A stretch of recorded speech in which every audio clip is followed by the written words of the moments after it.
नमस्कार बालमित्रांनो, कसे आहात? आता लवकरच शाळा सुरू होणार. छान अभ्यास करायचा बरं का. आज आपला शनिवार, गोष्टीचा वार. मुलांनो, आज माझ्या गोष्टीचं नाव आहे वटपौर्णिमा. मुलांनो, या महिन्यामध्ये मंगळवारी 10 तारखेला वटपौर्णिमा झाली की नाही, मग त्याचीच गोष्ट मी तुम्हाला सांगणार आहे बरं का.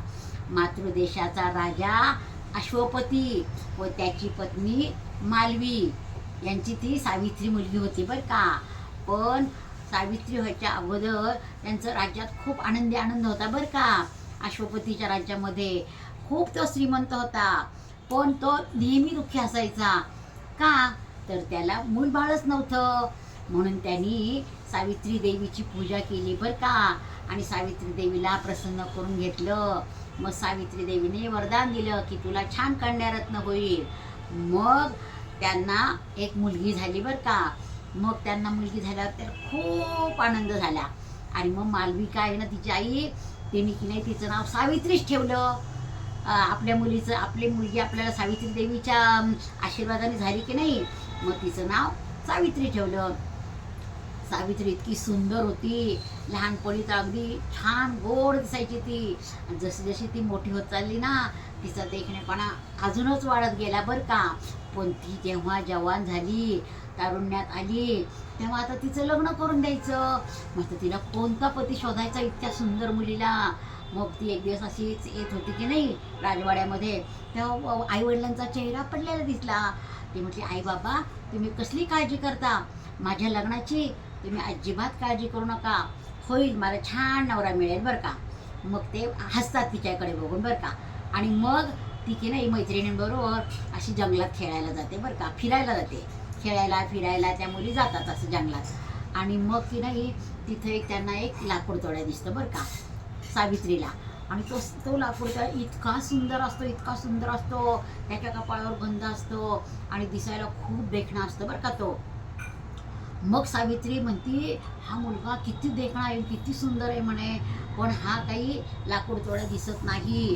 हा तर एखाद्या राजाचाच मुलगा दिसतोय, पण त्याच्यावर ही काय वेळ आलेली आहे, मी विचारते तरी बरं का. मैत्रिणी म्हणतात, नको गं जाऊ, कोणी वेगळं कोणी असेल तर. ती म्हणते, नाही नाही, तो छान दिसतोय, तो सात्विक असणार आहे, तो चांगला मुलगा दिसतोय, मी त्याला विचारतेच. मग सावित्री जाती आणि त्याला विचारती, हे बघ मुला, तू तर इतका छान दिसतोय, काय तुझं नाव? तो म्हणतो, माझं नाव सत्यवान. पण तू तर काही म्हणे असं लाकूडतोडे वगैरे दिसत नाही, तू कोणाचा मुलगा आहे? तर तो म्हणतो की मी शालू देशाचा राजा हरिश्चंद्र याचा मी मुलगा आहे. पण माझ्या वडिलांचं राज्य डुबलं, ते लढाईमध्ये हरलेत आणि मग त्यांचे डोळे गेलेत आणि त्यांचं सगळं राज्य डुबाडून नेलेलं आहे. तर म्हणून मी त्यांना अरण्यात घेऊन आलेलो आहे आणि मी त्यांची सेवा करून लाकडं तोडून विकून त्यांची सेवा करतो. तर ती म्हणते, हो का, बरं बरं. पण ती म्हणती, मला तर तू खूप आवडलेला आहेस, मग माझ्याबरोबर तू लग्न करशील का?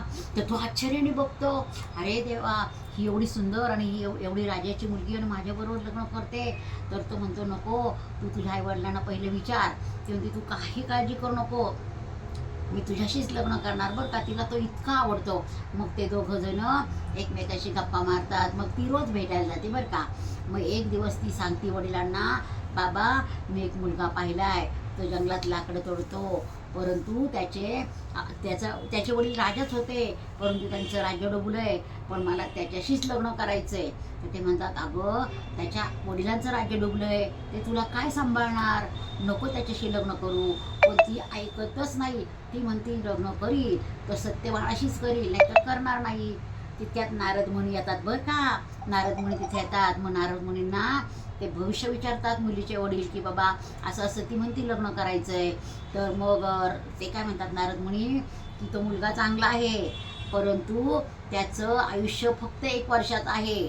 मग वडील म्हणतात, अश्वपती म्हणतात, बघ मुली, त्याचं 1च वर्षाचं आयुष्य आहे, मग कसं काय तू त्याच्याबरोबर लग्न करणार? तरी ती म्हणते, 1 वर्षाचं असलं तरी मला त्याच्याशीच लग्न करायचंय. मग ते ऐकतच नाही. मग मुलीच्या हट्टापुढे वडील न तर मग हे हात टेकतात तरी मग लग्न करून देतात बरं का. त्या दोघांचं लग्न केल्यावर ती त्याच्या घरी अरण्यात सुखात राहती. सुखात राहते ती. पण काय होतं, ती एक दिवस तिला मग 1 वर्ष होत आलं ना की तिला कळतं की आज आपला नवरा लाकडं तोडायला जाणार आहे, तर आपण पण त्याच्याबरोबर जावं. सावित्री म्हणते बरं का. आणि मग सत्यवानाबरोबर सावित्री म्हणते की मी येणार तुमच्याबरोबर लाकडं तोडायला. अगं तू कशाला येते, तू घरात थांब, तुला ते सहन होणार नाही मारं. तर ते म्हणते की नाही नाही मला यायचंच आहे. मग ती जाती बरं का.